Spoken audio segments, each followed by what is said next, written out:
स्वागत है आपका। आप देख रहे हैं इंडिया टीवी। आपके साथ मैं हूं प्राची पारोशर। वक्त है प्रहार का। प्रहार में सबसे पहले बात करेंगे संसद में मचे घमासान की। जी हां, संसद के बजट सत्र का आज 9वां दिन है। संसद में आज भी हंगामा हुआ। हंगामे की वजह से लोकसभा की कार्यवाही को एक बार फिर स्थगित करना पड़ा। इस बीच अब विपक्ष ने स्पीकर के खिलाफ मोर्चा खोलने की तैयारी कर ली है। सूत्रों के मुताबिक कांग्रेस पार्टी स्पीकर ओम बिरला के खिलाफ अविश्वास प्रस्ताव लाने की तैयारी में है। बताया जा रहा है कि विपक्ष 8 सांसदों के निलंबन की वापसी की मांग कर रहा है। साथ ही नेता प्रतिपक्ष राहुल गांधी को बोलने देने की डिमांड पर विपक्ष अड़ा हुआ है और इसीलिए विपक्ष तैयारी कर रहा है कि लोकसभा स्पीकर ओम बिरला के खिलाफ अविश्वास प्रस्ताव लाया जाए।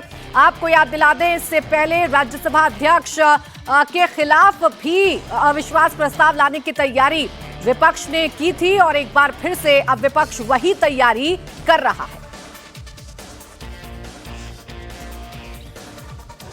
As per the parliamentary rules and procedure, Shaktran called, leader of opposition is actually a shadow prime minister. You can see in this session, leader of opposition is not being allowed to speak anything in this house. You can see that the government side can say anything. With the derogative remarks, they can attack anybody, those who are not alive also. And the Honorable Speaker himself is making allegation against the Congresswomen MPs. Congress की शिकायत है कि नेता विपक्ष को बोलने नहीं दिया जाता और इसी को लेकर हंगामा लगातार जारी है। सीधा लोकसभा की कार्रवाई। Sir, with your permission, I rise to lay on the table of the House the papers mentioned against my name at serial number 2 in today's list of business. Thank you. Thank you, sir. माननीय item number 3, माननीय doctor Jitendra Singh ji. Speaker sir, with your kind permission, I rise to lay on behalf of my colleague Shri Arjun Ram Meghwal ji on the table of the House papers pertaining to the Ministry of Parliamentary Affairs. तो लोकसभा में जबरदस्त हंगामे की तस्वीर आप रोज देखते हैं। इसी को लेकर विपक्ष अब नए नए तर्क लेकर आ रहा है। कांग्रेस अविश्वास प्रस्ताव की तैयारी कर रही है तो समाजवादी पार्टी ने भी स्पीकर पर बड़ा आरोप लगा दिया। स्पीकर पर विपक्ष के साथ भेदभाव का आरोप समाजवादी पार्टी ने लगाया है। समाजवादी पार्टी की सांसद डिंपल यादव ये कह रही हैं कि अविश्वास प्रस्ताव का समर्थन करेगी समाजवादी पार्टी, यानी विपक्ष ने ये तय कर लिया है कि अविश्वास प्रस्ताव लेकर आना है स्पीकर के खिलाफ।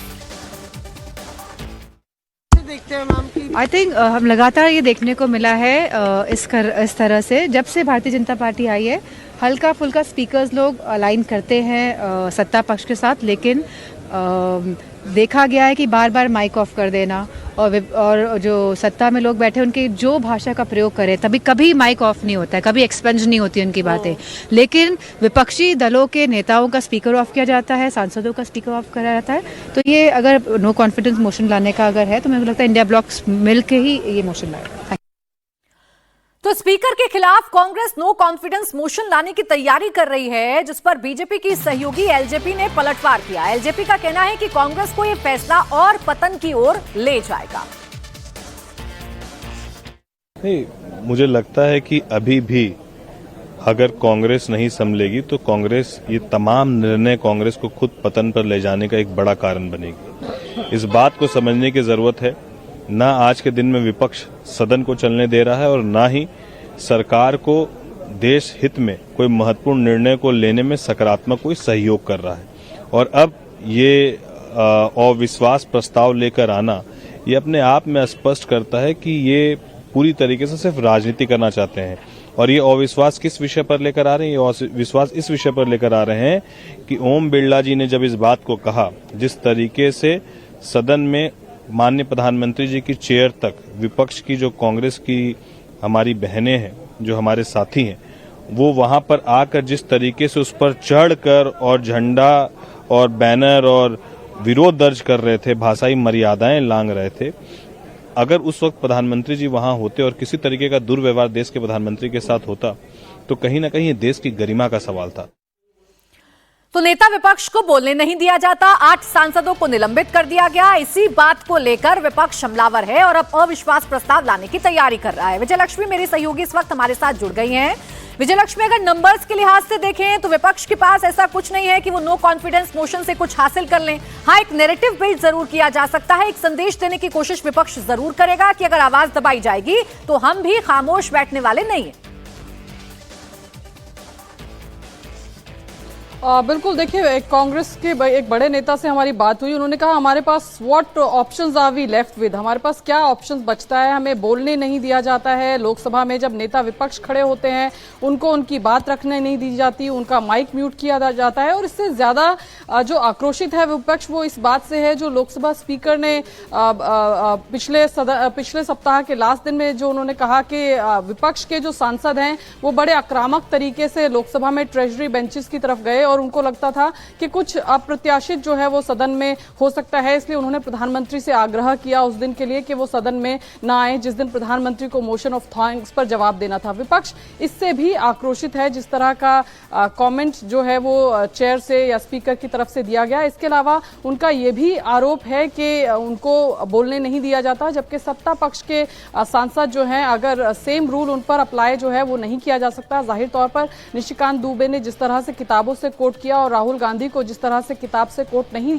करने दिया गया, इसका एक कंपैरिजन जो है विपक्ष कर रहा है। तो आज जो नेता विपक्ष के जो राज्यसभा के नेता विपक्ष है मल्लिकार्जुन खड़गे, उनके चैम्बर में रोज सुबह ऑपोजिशन की बैठक होती है। उसमें मल्लिकार्जुन खड़गे ने ही यह विषय सबसे पहले उठाया कि किस तरीके से leader of opposition in lower house Rahul Gandhi को बोलने नहीं दिया जा रहा है। ठीक है विजयलक्ष्मी, और इस मसले पर पूरा का पूरा विपक्ष एकजुट भी नजर आता है, पूरी तरीके से श्योर है विपक्ष कि हमें अपनी इस बात को रखना है और ये बताना है कि हमारी आवाज दबाई जाती है। शुक्रिया विजयलक्ष्मी तमाम जानकारी के लिए।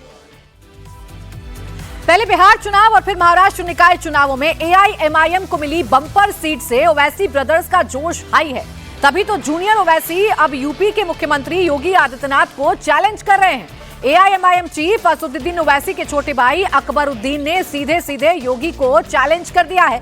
तेलंगाना के निजामाबाद में अकबरुद्दीन ने योगी को चैलेंज करते हुए कहा कि जल्द ही वो यूपी आएंगे और वहां भी एआईएमआईएम का झंडा गाड़ेंगे। जूनियर ओवैसी ने सीधे सीधे योगी का नाम लेकर कहा कि योगी हो जाओ तैयार, यूपी आ रहा। मैं लौंडों पट्टों की बात नहीं करता हूं, मैं इनकी बाप की बात कर रहा हूं, लौंडों के अलावा।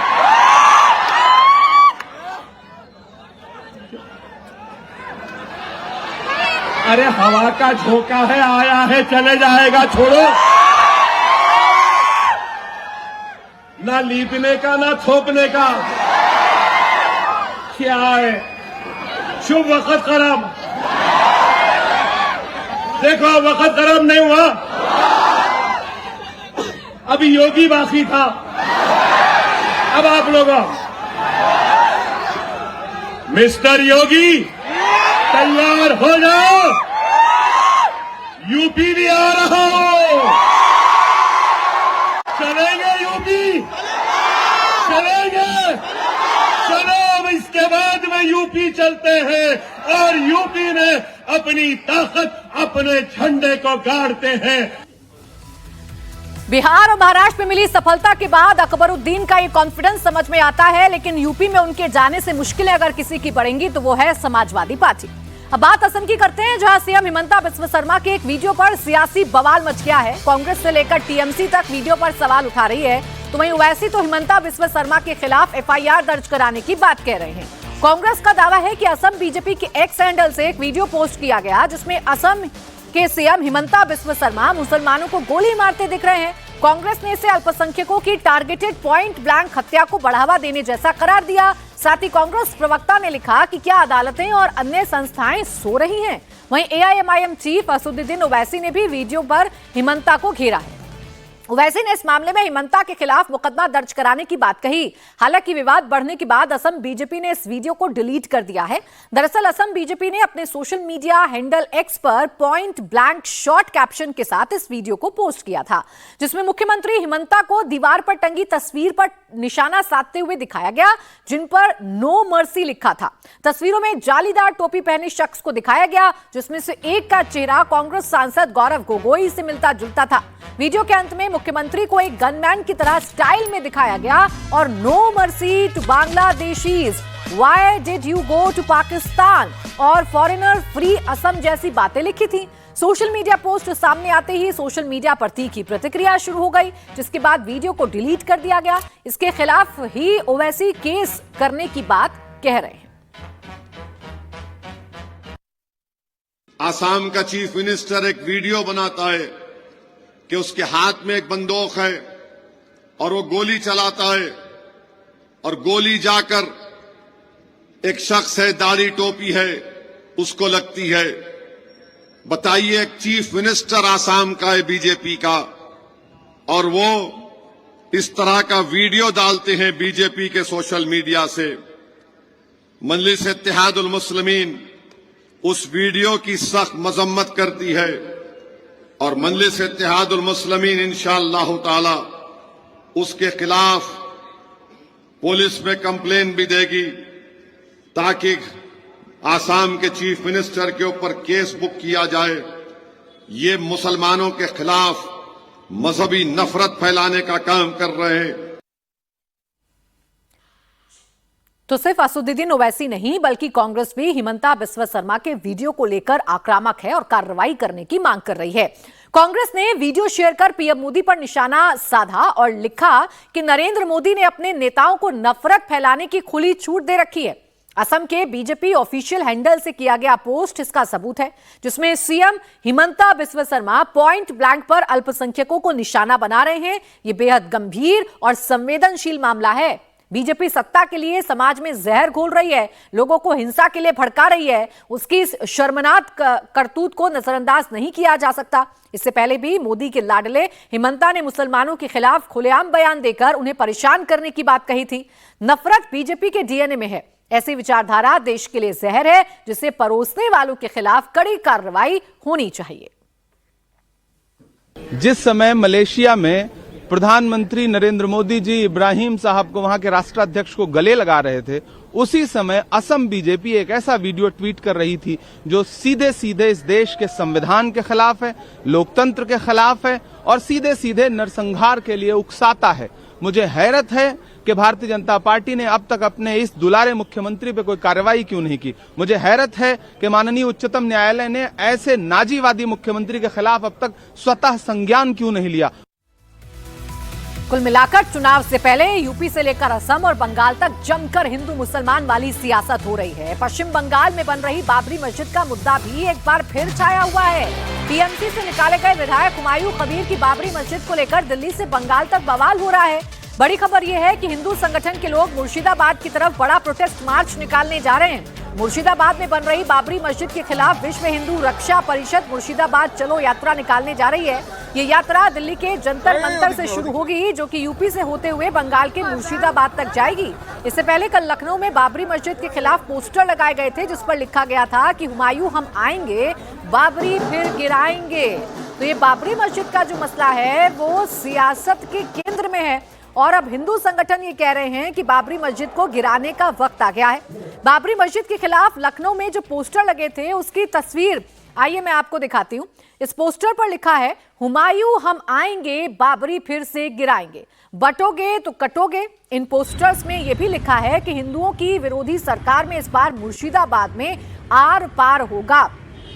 मुर्शिदाबाद वो एरिया है जहां ममता बनर्जी काफी मजबूत दिखती हैं। मुर्शिदाबाद वो एरिया है जो मुस्लिम बाहुल्य क्षेत्र है और यहीं पर हुमायूं कबीर ने एक प्रयोग किया, बाबरी मस्जिद की नींव रखी, करोड़ों का चंदा इकट्ठा किया जा रहा है, इस नाम पर मुसलमानों को इकट्ठा किया जा रहा है और इसी के काउंटर में ये पोस्टर लगाया गया है। बाबरी मस्जिद को लेकर हिंदू संगठनों के विरोध के बीच हुमायूं कबीर का भी बयान सामने आया। हुमायूं कबीर ने हिंदुओं को धमकी देते हुए कहा कि अयोध्या नहीं मुर्शिदाबाद है। हुमायूं कबीर ने यह भी ऐलान किया है कि वो 11 फरवरी से बाबरी मस्जिद बनाने का काम शुरू कर देंगे। जिसमें दम है वो 11 फरवरी को मुर्शिदाबाद आकर दिखाए। আমি এসব কোনো কিছুর পরোয়া করি না। এটা অযোধ্যা না, উত্তরপ্রদেশও না, ভারতবর্ষের অঙ্গরাজ্য পশ্চিমবঙ্গ। আর সেই পশ্চিমবঙ্গের 29টা জেলার মধ্যে একটা জেলা, তার নাম মুর্শিদাবাদ। একসময় এই মুর্শিদাবাদ থেকে বাংলা, বিহার, উড়িষ্যা পরিচালনা হয়েছে। ব্রিটিশদের আমলেও লর্ড ক্লাইভরা এখান থেকে অনেক প্রশাসনিক কাজকর্ম করেছে। তো স্বাধীনতার পর আমাদের রাজধানী, বাংলার রাজধানী কলকাতা সবাই জানে। আমরা সেই পুরনো ইতিহাস, পুরনো ঐতিহ্য মুর্শিদাবাদের আবার ফিরে আনতে চলেছি এবং এই মুর্শিদাবাদে আমরা কোনো কাউকে কোনো অশালীন কথাবার্তা বলতে বা কোনো ধর্ম অবলম্বী মানুষকে কোনো কটু কথা বলতে রাজি নই, কিন্তু আমাদের মসজিদ করার অধিকার রয়েছে, সাংবিধানিক অধিকার। সেখানে আমি মসজিদ করছি। সেই মসজিদের নাম বাবরি রাখবো না হুমায়ুন রাখবো না শাহজাহান রাখবো না কি রাখবো, সেটা সম্পূর্ণ আমার অধিকারের মধ্যে পড়ে। এত যদি আস্ফালন, তাহলে 10 তারিখ 11 তারিখ যেদিন খুশি বাবরি মসজিদ যেখানে হচ্ছে সেখানে এসে দেখাক কতটা হিম্মত আছে, কত মায়ের দুধ দিয়ে ভাত খেয়েছে। হুমায়ুন কবির দাঁড়িয়ে থেকে তার মোকাবেলা করে। और अब बात यूपी की, जहां विधानसभा का बजट सत्र आज से शुरू हो गया। इस दौरान 11 फरवरी को यूपी का बजट पेश किया जाएगा, लेकिन सत्र शुरू होते ही विपक्ष का हंगामा भी शुरू हो गया।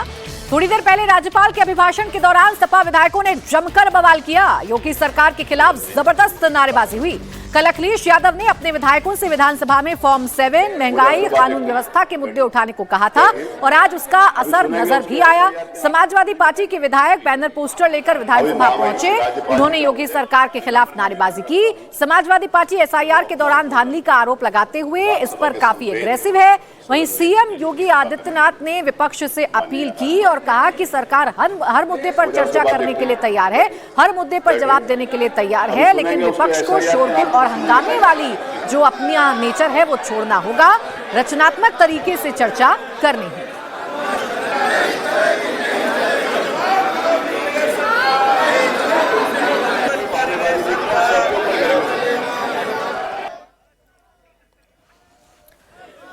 तो यूपी में बजट सत्र का आगाज कितना हंगामेदार हुआ है उसकी तस्वीरें आपके सामने हैं। राज्यपाल का अभिभाषण आज हो रहा है और इसी बीच विपक्ष के जो विधायक हैं उन्होंने जमकर हंगामा किया और ये हंगामा सिर्फ सदन के अंदर नहीं बल्कि सदन के बाहर भी हुआ। समाजवादी पार्टी के तमाम विधायक पोस्टर लेकर पहुंचे थे, SIR का विरोध कर रहे थे, फॉर्म 7 का विरोध कर रहे थे। ये भी आपको बता दें कि 11 फरवरी को यूपी में बजट पेश होना है। विपक्ष के सांसद हंगामा कर रहे हैं तो वहीं सीएम योगी आदित्यनाथ ने विपक्ष के जो विधायक हैं उनको नसीहत दी। योगी ने कहा कि सरकार विधानसभा में सभी मुद्दों पर चर्चा के लिए तैयार है, इसलिए विपक्ष शोरगुल और हंगामे की बजाय रचनात्मक सुझाव के साथ आए।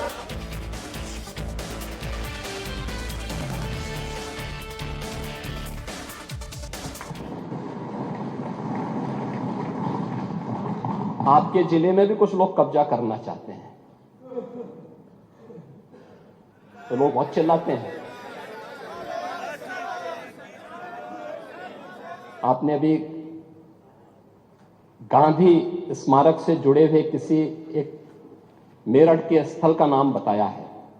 हम इसकी जांच करवाएंगे, पूरी रिपोर्ट लेंगे और हाँ, खादी उद्योग का होगा और आपके जिले में भी गांधी स्मारक से जुड़े हुए एक स्थल पर कब्जा करने की प्रवृत्ति चल रही है। हाँ, देखिए, अवैध अतिक्रमण जो भी करेगा वह तो हटना चाहिए। देखो, एक सरकारी जमीन, सरकारी भूमि गरीब। तो मुख्यमंत्री योगी आदित्यनाथ सदन के अंदर सदन के बाहर ये स्पष्ट करते हैं कि अवैध अतिक्रमण किसी भी सूरत हाल में बर्दाश्त नहीं किया जाएगा। योगी सरकार 11 फरवरी को बजट पेश करेगी, लेकिन इस दौरान सपा और कांग्रेस के विधायकों ने सरकार को कई मुद्दों पर घेरने की प्लानिंग कर रखी है। समाजवादी पार्टी विधानसभा के अंदर और बाहर SIR और फॉर्म 7 के मुद्दे को पुरजोर तरीके से उठा रही है। इसके अलावा लॉ एंड ऑर्डर, महंगाई, बेरोजगारी के अलावा काशी के मणिकर्णिका घाट पर मंदिर तोड़े जाने के आरोप को लेकर भी विपक्ष आक्रामक नजर आ रहा है। बजट सत्र में कोडीन कफ सिरप के मुद्दे को लेकर भी विपक्ष सरकार पर हमलावर है। उत्तर प्रदेश का आज से बजट सत्र शुरू है विधानसभा का। विधानसभा के बाहर विपक्ष धरने पे बैठा है। इसमें समाजवादी पार्टी के विधायक है, कांग्रेस के विधायक है। समाजवादी पार्टी के विधायक हाथों में तख्तियां लिए हुए हैं, एकजुट हो रही जनता सारी, PDA के आगे बीजेपी हारी। भ्रष्टाचार की जड़ें उखाड़ो, नया भारत तैयार है, दिन दहाड़े लूट और मार्च, भाजपा सिर्फ करती प्रचार, इस तरह के प्ले कार्ड से लिए हुए हैं आज का ये विरोध प्रदर्शन। देखिए, भारतीय जनता पार्टी की सरकार का ये अंतिम बजट का पहला दिन है और जिस तरीके से पूरे प्रदेश में कानून व्यवस्था ध्वस्त हो चुकी है, महिलाओं के साथ अन्याय अत्याचार बढ़ा है, किसानों को खाद के बदले लाठियां दी जा रही है, किसानों के धान को क्रय केंद्रों पर नहीं खरीदा जा रहा है, आरक्षण अधिनियमों की अवहेलना की जा रही है, एसआईआर के नाम पर समाजवादी पार्टी के समर्थकों का नाम काटने का काम किया जा रहा है। समाजवादी पार्टी इसके खिलाफ प्रदर्शन करने का काम कर रही है। बिल्कुल एसआईआर जहां कराने के बाद जब सारी मैपिंग भी हो गई, वोट सारे बन गए, जो नहीं थे वो कट भी गए, उसके बाद साजिश के तहत फॉर्म 7 के द्वारा पीडीए के लोगों के वोट जिस तरह के चिन्हित करके टारगेट करके काटे जा रहे हैं, वो लोकतंत्र के लिए दुर्भाग्यपूर्ण है। हम लोगों ने कल जब माननीय राष्ट्रीय अध्यक्ष ने प्रेस कॉन्फ्रेंस की तो मैं सबूत के उसको दिखाया गया और इसकी शिकायत भी हम लोग चुनाव आयोग में दर्ज कराएंगे। तो एक तरफ यूपी में सदन की कार्रवाई के दौरान हंगामा देखने को मिल रहा है, तो वहीं यूपी के कानपुर से ही एक ऐसी खबर आई जिसने सबको चौंका दिया। ये खबर है रफ्तार के कहर की। लैम्बोर्गिनी कार मामले में एफआईआर पर अब सवाल खड़े हो गए हैं क्योंकि पुलिस ने अज्ञात के नाम से एफआईआर दर्ज की है। हैरानी की बात यह है कि पुलिस को यह नहीं पता कि लैम्बोर्गिनी जो कार है ये किसके नाम पर रजिस्टर्ड है, जबकि जिस वक्त एक्सीडेंट हो रहा था रफ्तार का कहर लैम्बोर्गिनी में सवार शिवम बरसा रहा था, उस दौरान चश्मदीदों ने भी अपने बयान दर्ज करवाए हैं, लेकिन पुलिस ने एफआईआर में किसी का नाम लिखना मुनासिब नहीं समझा है। कानपुर पुलिस ने लैम्बोर्गिनी कार मामले में जो एफआईआर दर्ज की है उसमें तंबाकू कारोबारी के मिश्रा के बेटे शिवम मिश्रा का नाम है ही नहीं, सिर्फ अज्ञात ड्राइवर के नाम पर एफआईआर दर्ज की गई है, जबकि लोगों ने खुद के मिश्रा के बेटे शिवम मिश्रा को एक्सीडेंट के बाद पकड़ा था, जिसके बाद पुलिस उसे छुड़ाकर अपने साथ ले गई थी। लेकिन अब देखिए, ऐसे ही कहते हैं पैसे का रसूख कि इस पूरे मामले में जहां साफ तौर पर लैम्बोर्गिनी में शिवम सवार था, इस बात की जानकारी पुलिस को है, लेकिन पुलिस ने मुनासिब नहीं समझा कि पुलिस एफआईआर में शिवम का नाम दर्ज कर ले।